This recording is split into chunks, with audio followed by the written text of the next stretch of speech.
Hello friends, कैसे हो आप सब। तो लास्ट टाइम हमने कंप्लीट किया था चार्ल्स लॉ, उससे पहले हमने कर लिया था बॉयल्स लॉ।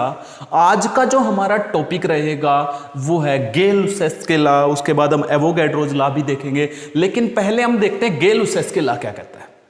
जैसे हमने पढ़ा चार्ल्स लॉ पढ़ा था, बॉयल्स लॉ पढ़ा था, वैसे ही सेम वे में हमारे पास गेल-लुसाक के लॉ है। This law gives the relation between pressure and temperature. तो इस लॉ ने क्या कहा, ये एक रिलेशन देता है प्रेशर और टेम्परेचर के बीच में। This law gives a relation between pressure and temperature, यानी कि प्रेशर और टेम्परेचर में क्या रिलेशन है, ये डायरेक्टली प्रोपोर्शनल है, इनवर्सली प्रोपोर्शनल है, क्या रिलेशन है, इसके बारे में जो बताएगा वो कौन सा लॉ, गेल-लुसाक के लॉ। तो प्रेशर और टेम्परेचर का इसने जो रिलेशन बताया, इसने क्या बताया, इसने क्या किया, एक एक्सपेरिमेंटली देखा। जैसे मैंने पीछे भी बताया, इसने एक्सपेरिमेंटली क्या देखा, हम विंटर सेशन में देखते हैं। कहां पे, इसने कहा हम विंटर सेशन में क्या देखते हैं, हमारी जो गाड़ी के टायर्स होते हैं वो थोड़े से हमें ऐसा महसूस होगा जैसे उनमें एयर प्रेशर कम है। ऐसा क्यों होता है। फिर इसने दूसरा क्या देखा, जब समर सेशन आता है तो समर सेशन आने पर इसने क्या देखा, जो टायर्स है वो एकदम फ्लैट दिखते हैं, उनमें एयर प्रेशर हाई है या कभी कभी फट भी जाते हैं।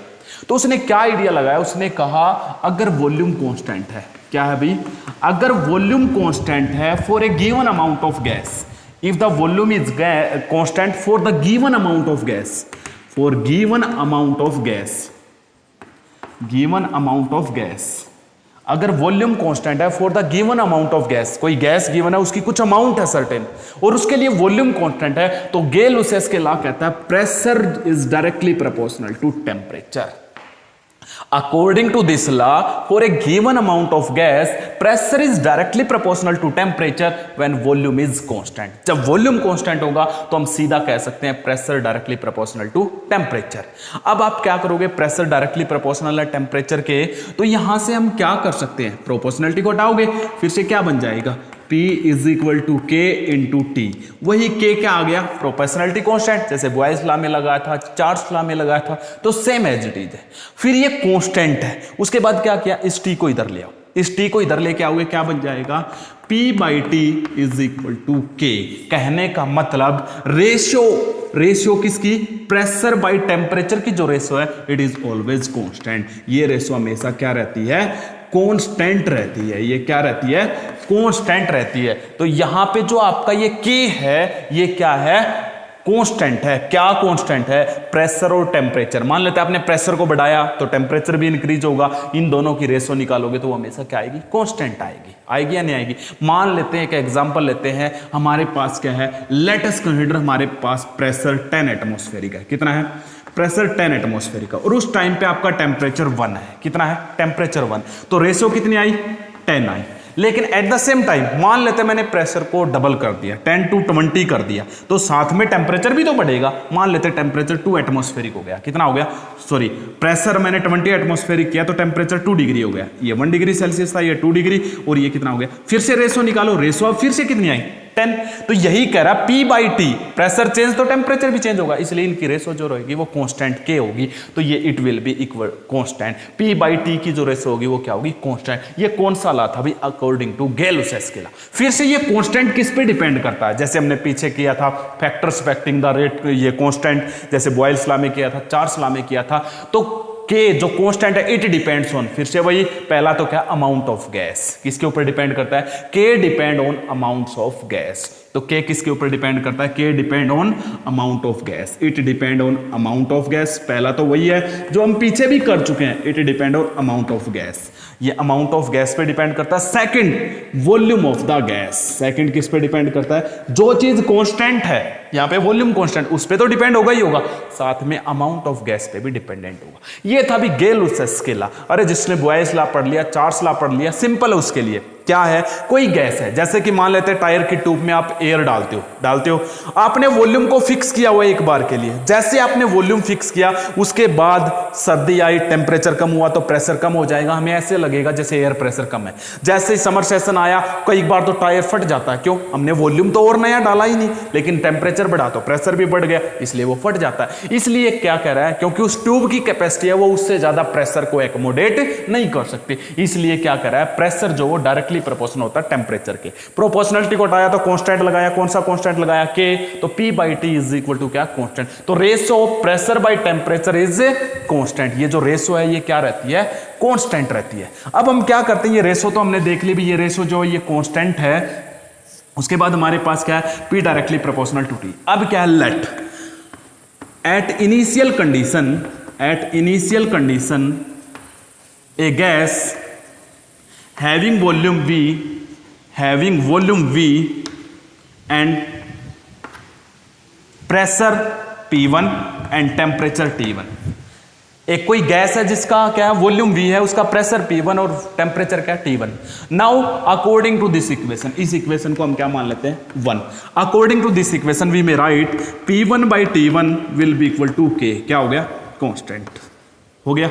अब क्या है, now again volume is V, दोबारा से वॉल्यूम V है, वॉल्यूम V है अगेन दोबारा से, मतलब वॉल्यूम कांस्टेंट है। Again volume is V, but क्या हुआ, लेकिन क्या हुआ, pressure changes to P2 and temperature changes to T2। Pressure change होके P2 हो गया, टेम्परेचर चेंज होके T2 हो गया। इन दोनों वैल्यूज को भी फिर से इक्वेशन 1 में रखो, ये इक्वेशन 2 मान लो, फिर इक्वेशन 3 क्या बन गई, P की जगह रखोगे P2, T की जगह रखोगे T2 और इक्वल टू कांस्टेंट। ये इक्वेशन क्या बन गई आपकी, 3। कंपेयर 2 एंड 3, इसका भी कांस्टेंट है, इसका भी कांस्टेंट है। कांस्टेंट तो दोनों बराबर रहेंगे क्योंकि मैंने बताया P/T की रेशो कांस्टेंट है। इस कांस्टेंट की वैल्यू चेंज नहीं होगी जब तक वॉल्यूम कांस्टेंट है, क्योंकि हमने कहा है वॉल्यूम चेंज होगा तब K चेंज होगा, K डिपेंड्स ऑन वॉल्यूम। हो गया, तो अब ये दोनों सेम है, तो P1/T1 क्या बन गया आपका, P1/T1 is equal to P2 by क्या बन गया, T2। ये रिलेशन अभी जिसके ऊपर न्यूमेरिकल्स आता है, हो जाएगा। ये था भी गेल-लुसाय स्केल लॉ, इसमें कोई डाउट, बिल्कुल सिंपल है। अब आपसे फिर से वही, यहां पे जो टेम्परेचर है वो कौन सा स्केल में लोगे, यहां पे जो हम टेम्परेचर लेते हैं ना वो केल्विन स्केल में लेंगे, जिसको मैंने अब्सोल्यूट स्केल भी बताया था, जिसको मैंने थर्मोडायनामिक स्केल भी बताया था। 3 नाम बताए थे। टेम्परेचर जब केल्विन में लेते हैं तो उसका केल्विन स्केल भी बोला जाता है, उसको अब्सोल्यूट स्केल भी बोलते हैं, थर्मोडायनामिक स्केल भी बोलते हैं, जब हमने चार्ल्स लॉ पढ़ा था। ओके, तो आप जब भी वीडियो देखो ना पीछे से देखते हुए आया करो, कंप्लीट चैप्टर की वीडियो देखोगे तब आपको बिल्कुल एक एक वर्ड, एक एक डिजिट समझ में आएगा भी कहां पे क्या है, किस तरीके से ये समझाई गई है पूरी यूनिट। ओके, अब देखते हैं इसके लॉ, चार्ल्स लॉ के लॉ क्या है। उन लॉ के बाद एक न्यूमेरिकल देखेंगे। तो देखिए इसने क्या बताया है, हटा देता हूं मैं इन सबको।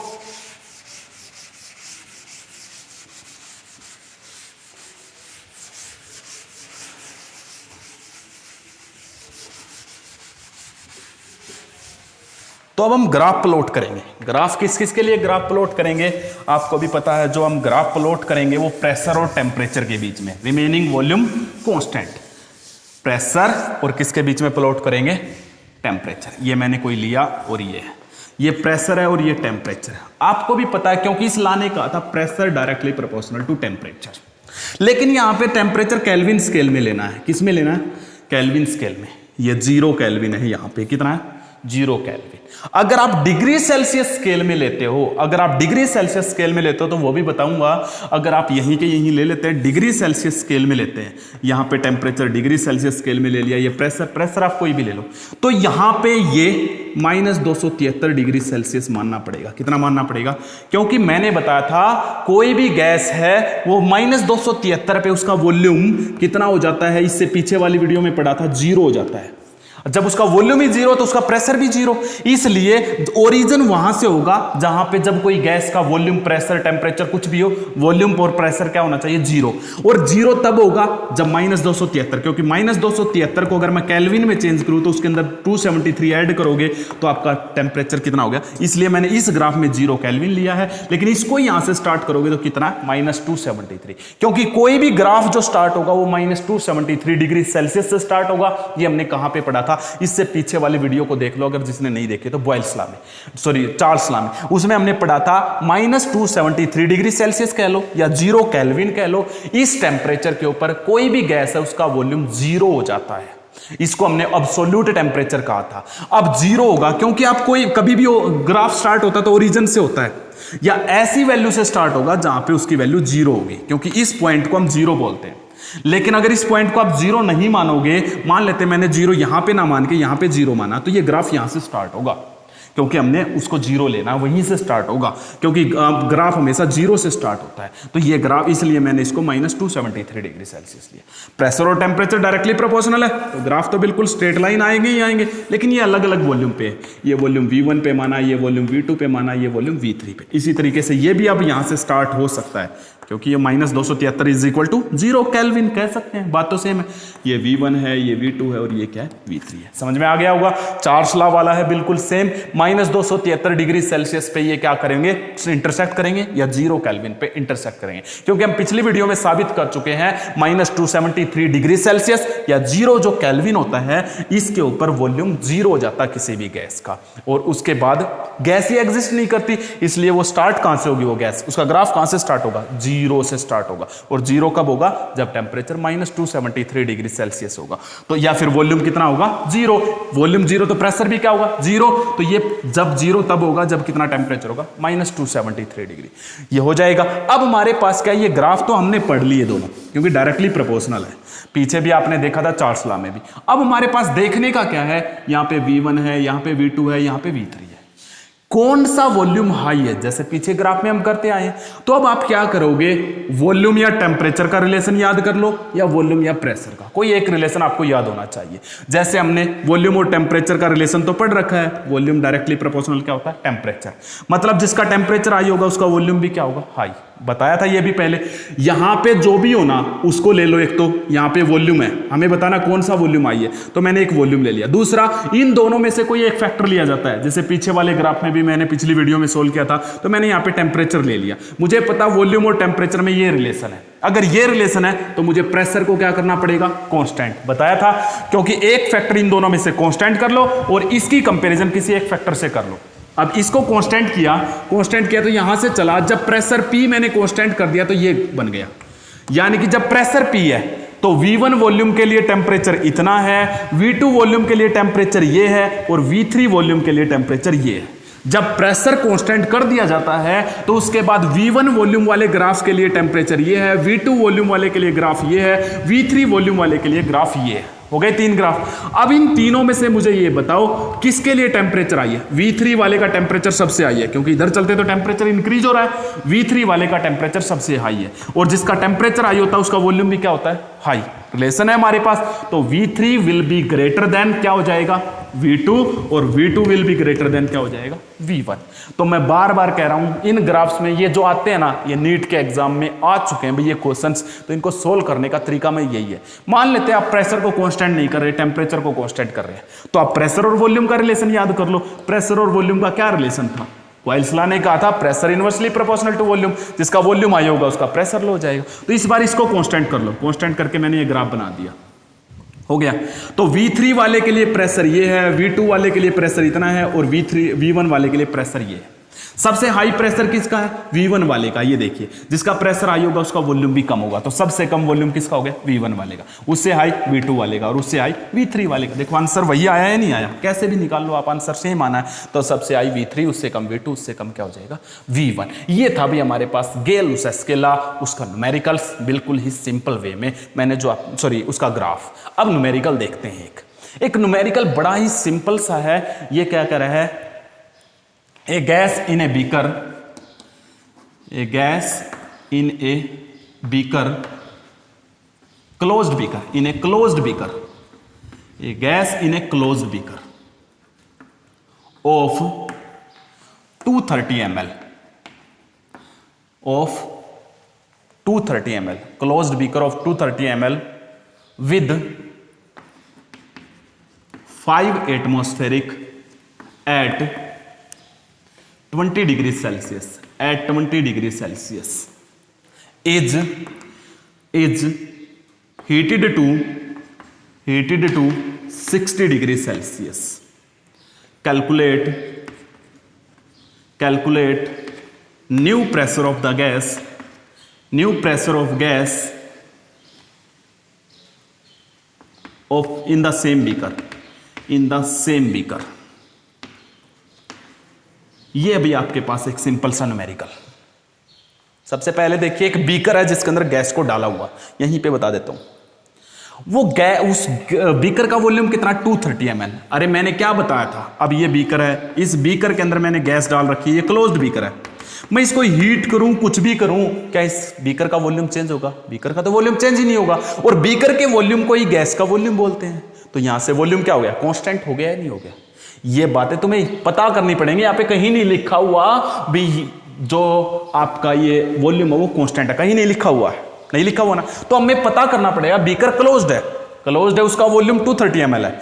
मैं इस बीकर में जो गैस है उसको हीट करूंगा तो क्या इसका वॉल्यूम चेंज होगा? अरे बीकर तो उतना ही रहेगा, बीकर का वॉल्यूम तो चेंज नहीं होगा। इसका मतलब बीकर का वॉल्यूम कांस्टेंट, तो आपका गैस का वॉल्यूम भी कांस्टेंट। और जब वॉल्यूम कांस्टेंट होता है तो कौन सा लॉ लगता है? गेल-लुसाइस के लॉ। और गेल-लुसाइस के लॉ की क्या रिलेशन है?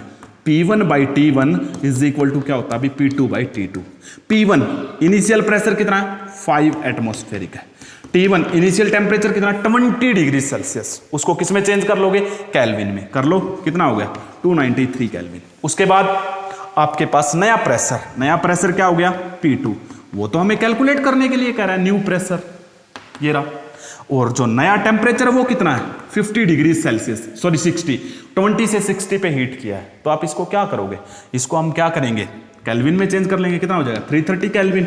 ये आपके पास सभी पैरामीटर्स आ गए। P1 यहाँ पे रख दो, T1 ये रख दो, P2 आपको कैलकुलेट करना है, T2 ये रख दो, कैलकुलेट कर लेना, आपका आ जाएगा। P2 किस में आएगा? एटमॉस्फेरिक में, क्योंकि ये प्रेशर एटमॉस्फेरिक में है तो ये प्रेशर भी एटमॉस्फेरिक में आएगा। ये सिंपल सा न्यूमेरिकल आएगा, भी बिल्कुल सिंपल इस टाइप के न्यूमेरिकल आते हैं। आपको नोट करना है तो आप नोट कर लीजिए, नहीं तो मैं 10 सेकंड दे रहा हूं आपको, मैं इसको फिर रफ कर दूंगा।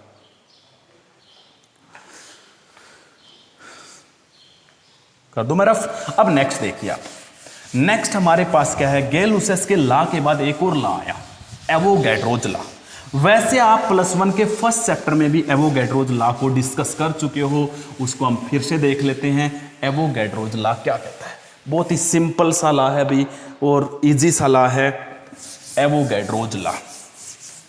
एक साइंटिस्ट थे, उसने डिस्कवर किया था, तो उसी के बेस पे हम इसको नाम दे रहे हैं एवोगैड्रोज लॉ।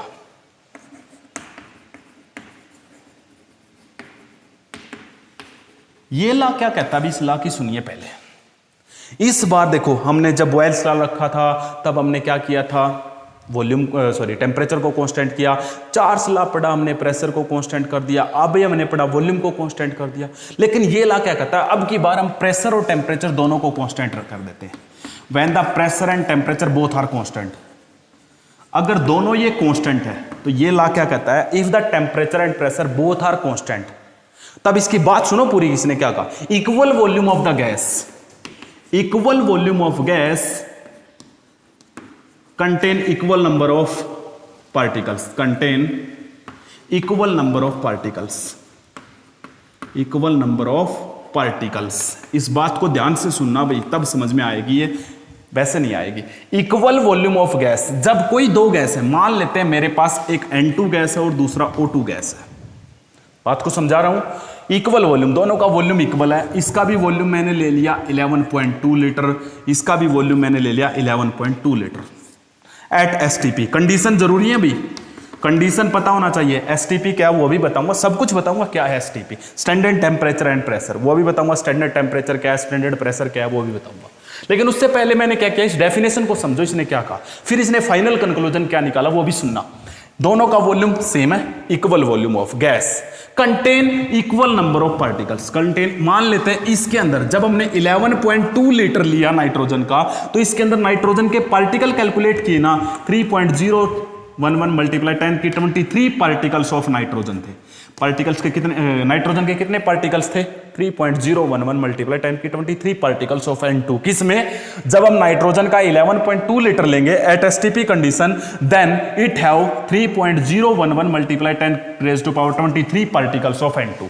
इसमें भी कितने हो जाएंगे? इसमें भी 3.011 मल्टीप्लाई 10⁻³ पार्टिकल्स ऑफ, लेकिन इस बार जो पार्टिकल्स होंगे वो किसके होंगे? O2 के, क्योंकि हमने कौन सी गैस ली है? O2। यहां पे हमने कौन सी गैस ली थी? N2। तो ये पार्टिकल N2 के, ये पार्टिकल किसके? O2 के। क्योंकि इन दोनों के अंदर इन दोनों का वॉल्यूम सेम है। वॉल्यूम सेम है तो पार्टिकल्स भी सेम हो गए, ये कहा था इसने। फिर इसने लास्ट में क्या कंक्लूजन निकाला, इसने एंडिंग में एक कंक्लूजन निकाला। अब मैं थोड़ा सा चेंज कर रहा हूं, मान लेते हैं यहां से मैंने ये 22.4 लीटर ले लिया। कितना ले लिया अभी? 22.4 लीटर इसका वॉल्यूम। इसका वॉल्यूम भी मैंने 22.4 लीटर ले लिया, लेकिन स्टैंडर्ड टेम्परेचर और प्रेशर, स्टैंडर्ड जो टेम्परेचर है वो मैंने लिया है, सॉरी स्टैंडर्ड टेम्परेचर मैंने लिया 273 केल्विन, और जो स्टैंडर्ड प्रेशर लिया मैंने वो लिया 270। Standard pressure, sorry standard temperature 273, standard pressure जो लिया है वो लिया 1 एटमॉस्फेरिक। कितना लिया मैंने? 1 एटमॉस्फेरिक।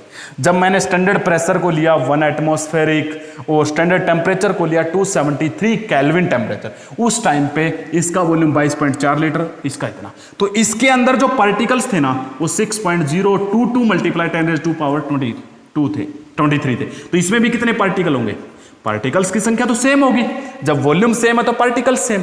फिर इसने क्या किया, अब पूरी बात सुनना, पार्टिकल सेम हो गए, और आपको पता है इतने पार्टिकल्स जब किसी के होते हैं तो वो किसके इक्वल होते हैं?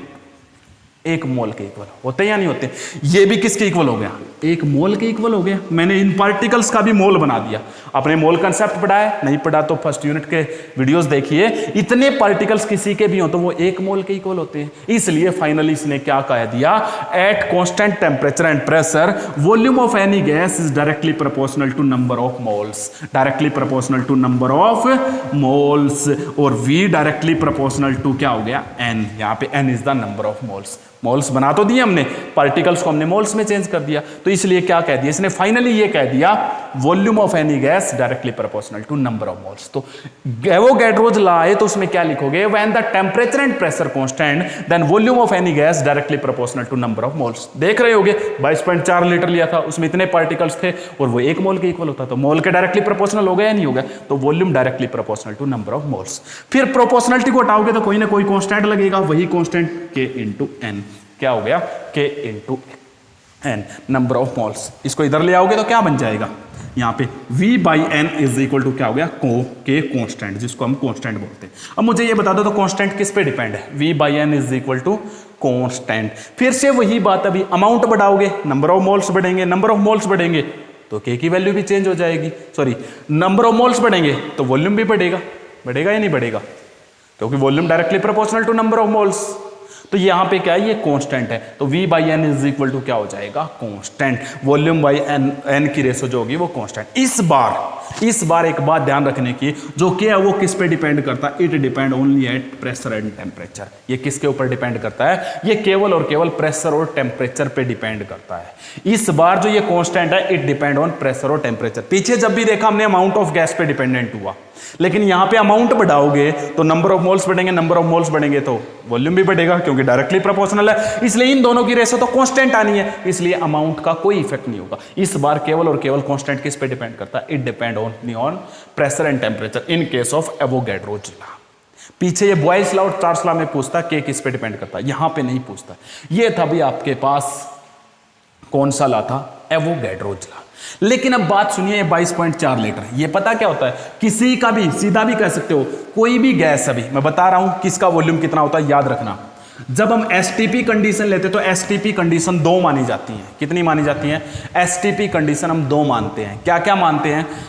जब आपका टेम्परेचर 273 केल्विन हो, टेम्परेचर कितना है? 273 स्टैंडर्ड टेम्परेचर। फॉर गैस के केस में हम स्टैंडर्ड टेम्परेचर 273 केल्विन, जिसको 0 डिग्री सेल्सियस बोलते हैं, और प्रेशर को हम 1 बार ले सकते हैं। प्रेशर को हम क्या ले सकते हैं? 1 बार। अगर ऐसा लेते हो, जब टेम्परेचर 273 प्रेशर 1 बार है, तो किसी भी गैस का जो वॉल्यूम होगा ना, उसके 1 मोल का volume, 1 mole volume of any gas, उसके 1 मोल का जो वॉल्यूम होगा ना वो 22.7 लीटर होगा। ये कहां से आया ये भी मैं सिखाऊंगा आपको। कितना है? 22.7 लीटर। तो आपको पता होना चाहिए 22.7 लीटर कब होगा। कोई गैस है, उसके लिए टेम्परेचर हमने 273 केल्विन रखा, प्रेशर 1 बार रखा, तब उसके 1 मोल का वॉल्यूम, वैसे +1 के मोल कंसेप्ट जो फर्स्ट चैप्टर उसमें बताया भी है मैंने, वहां पे मैंने 22.4 लीटर बताया, वो भी बताऊंगा वो कब है।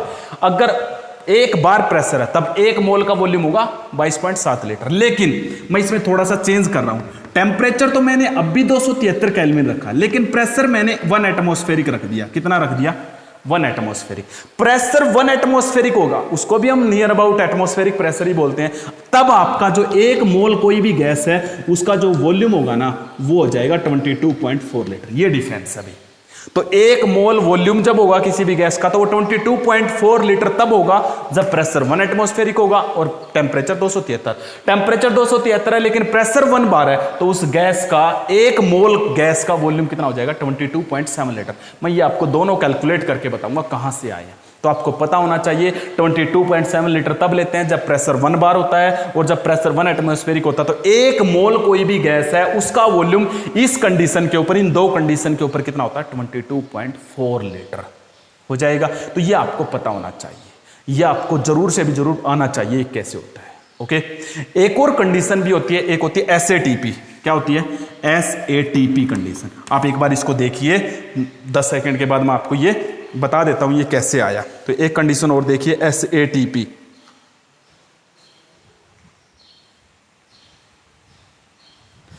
देखें भैया SATP हो गया होगा।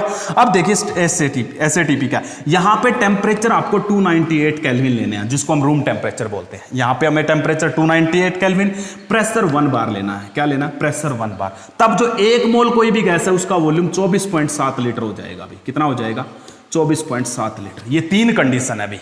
अगर आपका टेम्परेचर 298, प्रेशर 1 बार है तो 24.7, टेम्परेचर 273, प्रेशर 1 बार है तो 22.7, टेम्परेचर 273 लेकिन प्रेशर 1 एटमॉस्फेरिक है तो 22.4 लीटर। ये तीनों बातें याद होनी चाहिए, स्टैंडर्ड चीजें हैं, ये याद रखने की। कहां से आई अगर ये सीखना है तो अगली वीडियो में मैं आपको सिखाऊंगा आइडियल गैस इक्वेशन में। ये था भैया आपके पास एवोगैड्रो लॉ। फिर एवोगैड्रो लॉ ने कुछ साबित किया, V directly proportional to n, ये भी हमने कर लिया, V equal to K into n। तो इस रिलेशन को देखते हैं, जो किसी भी गैस का मोलर मास होता है ना वो डेंसिटी पे डिपेंडेंट होता है। तो देखिए कैसे है, इस सब को हटा देता हूं मैं, आपने नोट कर लिया होगा तो ये लीजिए मैं हटा देता हूं इसको। फिर हम देखेंगे आगे नेक्स्ट हम जो देख रहे हैं वो हमारे पास क्या है। अब हम relation between the molar mass and density, relation between molar mass and density, इन दोनों में क्या रिलेशन है अभी उस रिलेशन को हम देखने जा रहे हैं। Relation between molar mass and density, molar mass में और डेंसिटी में क्या रिलेशन है? Relation between molar mass and density लिख लो ना आप, कैसे बनेगी देखिए। सबसे पहले वी नो, क्या बनाया हमने? We know volume is equal to K into n बनाया था अभी। अब यहां पे देखिए n क्या होता है? n नंबर ऑफ मोल्स, और नंबर ऑफ मोल्स का क्या फॉर्मूला होता है? n इज इक्वल टू क्या होता है? गिवन वेट W अपॉन में मोलर मास, अपॉन में मोलर मास। होता है या नहीं होता है? अभी मोलर मास को मैंने कैपिटल M, ये होता है गिवन वेट किसी का भी, जो गिवन वेट होता है वो किसके इक्वल होता है? गिवन वेट डिवाइड में molar mass is equal to number of moles. इस वैल्यू को यहां पे पुट कर दीजिए, क्या बन जाएगा? वॉल्यूम इज इक्वल टू क्या बन गया? K इंटू में W बाई क्या बन गया? Molar mass. मोलर मास को इधर ले आइए, V को इधर ले जाइए, क्या बन जाएगा? देखिए क्या बन जाएगा। तो molar mass is equal to K into में W बाई क्या बन जाएगा? V बन गया। और आपने पढ़ा होगा ये क्या होगा? Weight by volume. We know weight by volume क्या होता है? We know density is equal to weight by volume. हो गया, इसको इक्वेशन 1 मान लो, इसको इक्वेशन क्या मान लो? 2। पुट कर दो, पुटिंग 2 in 1, पुटिंग 2 in 1 क्या बन जाएगा? Molar mass is equal to K into में क्या रख दिया? D। तो देखिए यहाँ पे molar mass directly proportional to density आ गया या नहीं आ गया? अरे कुछ भी नहीं है, नंबर ऑफ मोल्स था, वेट बाई मोलर मास। फिर मैंने इसकी वैल्यू पुट कर दी तो weight by molar mass, V को इधर ले आए, M को इधर, तो molar mass is equal to constant multiply weight by volume हो गया। वेट बाई वॉल्यूम क्या होता है? डेंसिटी, डेंसिटी को पुट कर दिया, hence proved that molar mass is directly proportional to density. ये था भी एवोगैड्रो लॉ और उसके अंदर जो रिलेशन आया हमारे पास। ओके, तो आज के लिए इतना ही काफी है। नेक्स्ट वीडियो में हम स्टार्ट करेंगे आइडियल गैस इक्वेशन। इन्होंने क्या कहा? कोई भी गैस है, कोई भी गैस है जो boils law, Charles law, Avogadro law इनको फॉलो करती है ना, उस गैस को हम आइडियल गैस बोलते हैं। उस गैस को हम क्या बोलते हैं? बट इट इज हाइपोथेटिकली, मतलब कोई भी गैस रियल में आइडियल नहीं है। ये कह रहा है जो भी gas Boyle's law, Charles law, इन सब लॉज को ऑल कंडीशन पे फॉलो करते हैं उसे हम बोलते हैं आइडियल गैस। लेकिन रियल में कोई भी गैस आइडियल नहीं है। जो सारी गैस है उनको हम रियल गैस बोलते हैं, उन्हें हम क्या नाम देते हैं? रियल गैस बोलते हैं, लेकिन रियल गैस कभी कभी आइडियल बन जाती हैं एट स्पेसिफिक कंडीशन। तो उसको हम नेक्स्ट वीडियो में देखेंगे। Okay, thank you. तो आप अपने चैनल के साथ बने रहिए, MS पथेरिया चैनल है, उसको आप कंटिन्यू रखिए। Okay, thank you.